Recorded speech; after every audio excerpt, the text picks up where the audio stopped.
because there are many people wishing to contribute. When I get to backbenchers only have a time limit of 5 minutes to begin with. I call the Shadow Secretary of State, Chris Philp. Thank you, Madam Deputy Speaker. Let me start by paying tribute to the brave police officers up and down the country who on a daily basis put themselves in the line of danger to protect us and to protect our constituencies. Every morning when an officer puts on his or her uniform, they don't know what they might encounter during their working day. They don't know if they might be attacked. Yet they take that risk to protect us. And I'm sure the whole House will want to join with me in expressing our thanks and gratitude to the work those brave men and women do on our behalf every single day. And I remember, as Police Minister a year or two ago, being moved at the National Police Memorial Service, which that year was held, I think, in Cardiff, marking the memory of those officers who had lost their lives in the line of duty. I remember meeting the families of those officers whose lives had been devastated by their wife or husband or son or daughter or father or mother who had lost their lives. And I'm sure all of us have come across cases like this in our own constituency. I'm thinking particularly now of Sergeant Matt Ratner, who lost his life in the Croydon Custody Centre a few years ago, and his memorial I attended. And of course all of us will be thinking of PC Keith Palmer, who lost his life not far from here, protecting us in Parliament. We owe them all a debt of gratitude. Now, Madam Deputy Speaker, I'd like to just start by addressing one or two of the broader points which the Home Secretary raised in her speech before turning to the substance of the bill. And the first point I would like to pick up on is the question of police officer numbers, which she spoke about quite extensively. Picking out, I noticed, a particular subset of police officers, and I wondered why it was she kept picking on this one particular subset of police officer numbers, and I think I know why, Madam Deputy Speaker. It's because police officer numbers in total last March the 31st, stood at a record ever number, 149,000, one second, I'll give way in a minute, 149,679. That is more police officers than we have ever had at any point in our country's history. Now, what an appealing choice. Of course, I'll give way. Thank the Shadow Minister for giving way. He's making an important point. Does he accept that between 2010 and 2024, the population of the UK increased, but also the nature of crime and complexity of crime increased? I often meet police officers in my constituency and across Greater Manchester who are stressed out, who are working very long hours and often covering for other officers. So does he accept that the argument that he's making is slightly flawed because the population has increased, complexity of crime has increased, and the amount of time officers spend on tackling crime has also changed? Well, as I said, record ever numbers of police officers. But actually, probably the relevant, if the Honourable Gentleman wants to measure police officer numbers against demand, one of the relevant metrics to consider, of course, I'm just going to answer the question, if I may. One of the relevant metrics to consider is the overall volume of crime that the police have to investigate. That might be the number one looks at in deciding if police numbers need to go up. I'm just going to actually make the point first, if I may. Now, according to the Crime Survey of England and Wales, which according to the ONS is the only statistically meaningful measure of crime, between 2010 and 2024, just to pick a couple of arbitrary dates at random, overall crime fell from 9.5 million incidents to 4.7, a reduction of 51%. So, over that period of time, we saw a 51% reduction in overall crime, but an increase in the number of police officers to that record number. Those are the facts. I give way.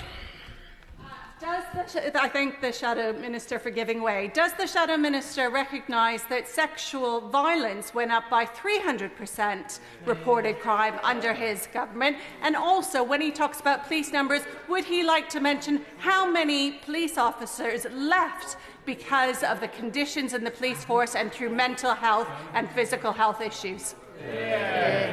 Attrition in the police force is something we need to take very seriously. Every year, I'm trying to recall the numbers, but from memory, each year approximately 3% of police officers, 3 to 4% leave owing to retirement, and a further approximately 3 to 3.5% leave before their retirement age. Now, a 3% non-retirement rate of leaving is much lower, of course, than most professions, but I'm sure we'd all like it to be lower. And the last government started doing work on mental health support for police officers, which I'm sure the current government will continue. But let me now just say a word about the future, because having hit record ever police officer numbers, I'm rather anxious to make sure, I'm just going to make some progress and I will give way, I'm rather anxious to make sure those record ever numbers are maintained. Now, the funding settlement announced by the Home Secretary for the police, and the Police Minister in fact, a few weeks ago, increased by £1.089 billion. They made a big play of that number. But when you go through the funding pressures which police forces across England and Wales face, and you add them all up, including, of course, the £230 million extra police forces have to pay for national insurance, the funding pressures don't add up to £1.089 billion.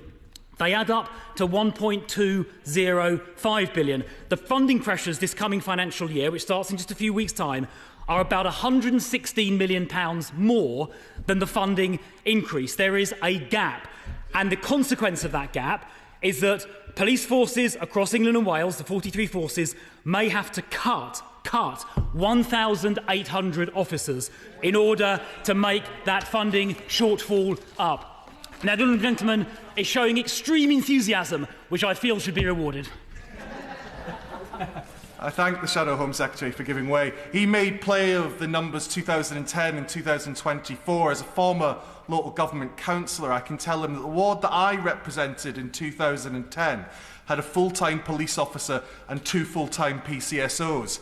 When his government left office in June 2024, it had 1 part-time PCSO and was a third larger. Would he care to apologise to the public of Hartlepool for that disgraceful record? Well, look, I think I will not be apologising for delivering record ever police numbers. I think if his local force was not deploying those officers in the best way, he should be taking that up, obviously, with his local police and crime commissioner. Now, I think in light of the number of speakers wanting to speak, I probably ought to get on to the bill in front of us. Now, Madam Deputy Speaker, when I picked up this bill, I must confess I experienced a frisson of excitement. I thought, well, the Home Secretary has been in opposition for 14 years. Not quite long enough, but there we are, 14 years. And I thought during that 14-year period, she must have come up with lots and lots of good new ideas. And I picked up the bill, excited to find out what new things might be contained in it. But as I read it, as I turned the pages and scrutinised its contents, this sort of strange feeling of familiarity came over me, a sense almost of déjà vu.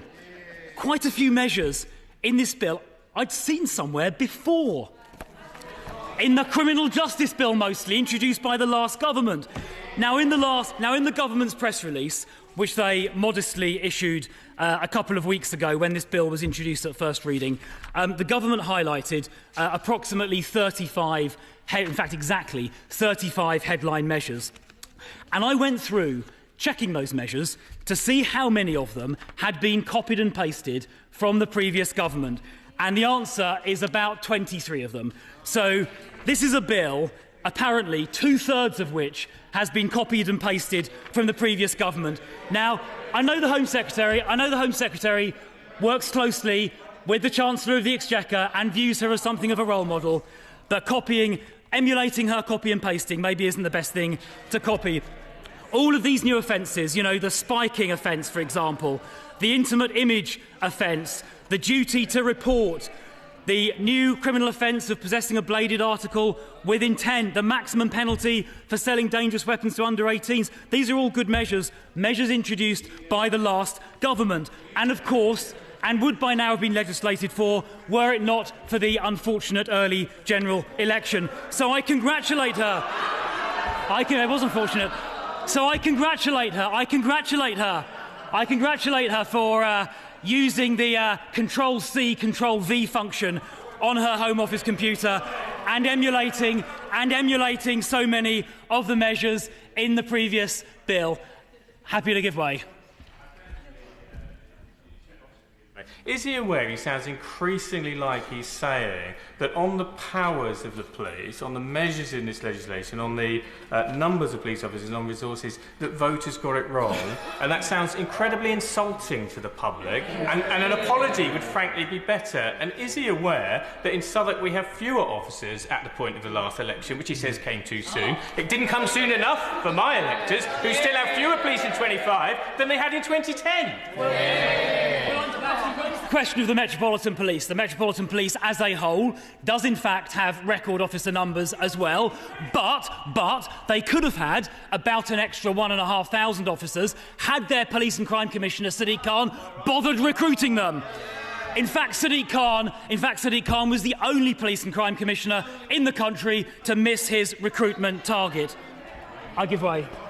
I thank the Right Honourable Member for giving way. Will he agree with me that, unlike some of the Police and Crime Commissioners representing honourable members across the House, we actually have a record of Conservative Police and Crime Commissioners who, in the case of Alison Hernandez in Devon and Cornwall, has seen the reopening of 14 police front desks across Devon and Cornwall, and perhaps they might like to take some lessons from that.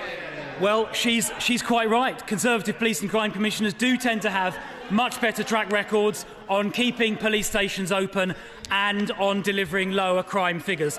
Now, I would like to just ask the Home Secretary some questions. Maybe the Police Minister will reply to these at the end, because there are some measures that were in the previous government's criminal justice bill that have disappeared in the new ones. And I'd just be interested, quite genuinely interested, just to hear what the government's thinking is. Now, one of the areas that is conspicuously missing are the measures on nuisance begging. Now, the intention of the last government was to repeal, using a statutory instrument, the Vagrancy Act 1824, once there were new replacement measures on the statute books. And those new replacement measures were contained in the old bill. I see that the new bill this government has tabled doesn't have those nuisance begging measures. So could the Police Minister, either by intervention now or perhaps in her winding up, just tell the House what the government's plans are in relation to repealing or not the 1824 Act, and what their plans are around nuisance begging? Because were they to repeal that Act using a statutory instrument without putting any new measures in place, there would obviously be a lacuna, a gap in the criminal law, and I think the whole House would appreciate an update on that. Secondly, there was a measure in the previous government's criminal justice bill to compel perpetrators who had just been convicted of a criminal offence to appear in the dock for sentencing, and there was a power to use reasonable force to do that. There had been some very distressing cases where someone had been convicted and then refused to appear in the dock to face justice. That measure, so far as I can see, is not in the new bill, and I would appreciate knowing the government's thinking on that. My third question, in terms of omissions that I've noticed so far, relates to the new offence of assaulting an emergency worker, which was also announced by the previous government, I might add. Now, the criminal behaviour order for those people who assault a shop worker is welcome, but the previous bill, the previous version, had, as announced, had a measure that said if someone repeatedly assaulted a retail worker, I think it was 3 times or more, then they would be subject to electronic monitoring, a tag. And I don't see that particular provision in this version. Again, I would be interested in hearing the Police Minister's view on that. Now, Madam Deputy Speaker, let me just turn now to a matter which the Home Secretary made a great deal of in her speech, and that is the change made in 2014 around shop theft less than £200. Now, listening to the Home Secretary and the government communications around this, you would think it had ceased to be a criminal offence in 2014. That is, of course, not the case. Shoplifting goods of any value, including under £200, was and always has been a criminal offence subject to Section 1 of the Theft Act 1968. The change made in 2014, I was going to develop a point, and then I'll be happy to take interventions, particularly from the Home Secretary. The change made in 2014 changed it from being an either-way offence to a summary-only offence. So either way means it can be tried in the Magistrates' Court or the Crown Court. Either way means magistrates only, it was still a criminal offence and people could still be convicted of up to now a year in prison for committing it. It certainly wasn't decriminalised, and the government's own impact assessment says that about 90% of the convictions or the charges for shoplifting were under £200 and tried in the magistrates' court. So if it was ineffective, why were 90% of charges under £200? Now, she claims this will herald some sort of extraordinary change in the way shoplifting is treated. But I would respectfully refer the Home Secretary to her Economic Note 1007, page 28, paragraph 144, which I'm sure members here have all read. And in that paragraph, it says that the central scenario in the government's impact assessment says that the number of charges with this change will remain constant.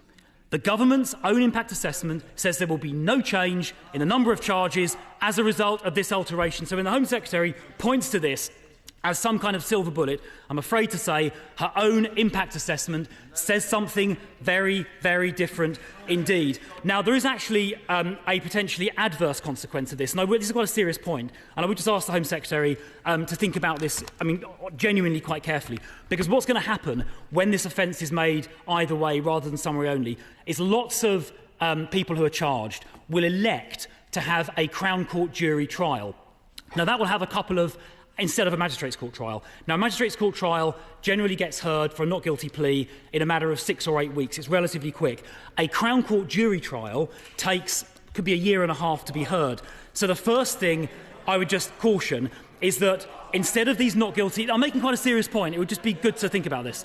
Instead of these cases being heard in the magistrates' court in 6 to 8 weeks, there could be a circa 1.5 year delay, which I'm sure isn't the government's intention, but that is what will happen if this change is made. The second adverse consequence is that if lots of these shoplifting cases currently heard in the magistrates' court end up in the Crown Court before a jury, very valuable and scarce Crown Court jury trial time, which should be used for serious cases like rape and murder, GBH, all of those very serious offences, instead of that valuable and scarce court time being used for those more serious offences, it'll get taken up with this. So, look, I understand she wants to send a signal, I really do, but I would just ask the government just to reflect carefully on the potential unintended consequence that this change may have. I'm making this as a serious point, and I would really ask the government to give it consideration, because it may end up having the opposite effect to that which they intend.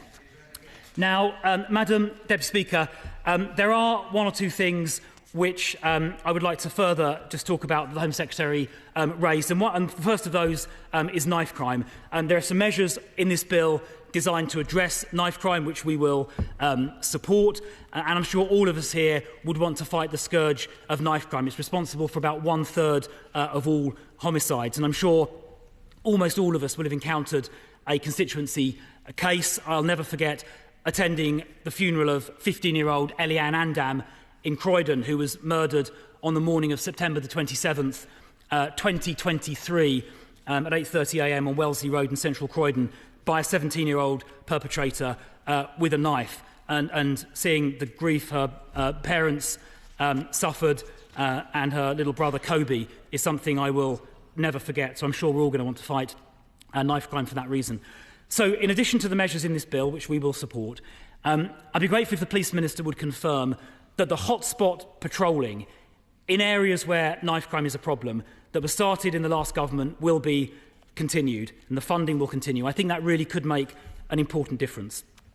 But it's also, I think, important that stop and search powers are used. Now, in my view, taking knives off the street is the most important thing. In London, stop and search takes about, or in the past, took about 400 knives a month off the streets. Knives that could have been used to kill someone like Eliane. I'm concerned that stop and search is going down for misplaced concerns about community tension. So I would encourage the government to get police forces to use more stop and search and to perhaps amend legislation, including Pace Code A, to make the use of stop and search easier. I spoke to a police officer in Croydon just last Sunday about stop and search, and he said he felt that they're worried about, misconduct proceedings if they use the power of stop and search. So I would like to make it easier for police officers to use those powers to protect the public. I'd like to hear the government's views on that, but this is an area where we are minded to table amendments to give the police more confidence to use those stop and search powers to save lives like Eliane's. Now, I also, when Police Minister about a year ago, provided some funding to invest in exploring new technology to scan for knives at a distance, so a distance of maybe sort of 10 metres, not very far, which would mean people walking down the streets in areas where knife crime is a problem could be scanned, and if they held a knife, had a knife concealed on their person, it would be identified. Now, that technology about a year ago was emerging. I put the money behind it to try and explore, to basically develop it to the point that it could be deployed. And I was told by the company doing that, and by Home Office officials, that by about the spring of this year, spring 2025, a version of that technology would be available that could be used experimentally on the street. So I'd be really grateful to know, maybe in an intervention now, if the Police Minister could, whether that work has been carried forward, and if that scanning technology is ready to deploy, because it really could, I think, help take knives off our streets and save lives. I mean, I'd be happy to take an intervention now, or perhaps later. No, she'll come back later. OK. Well, of course.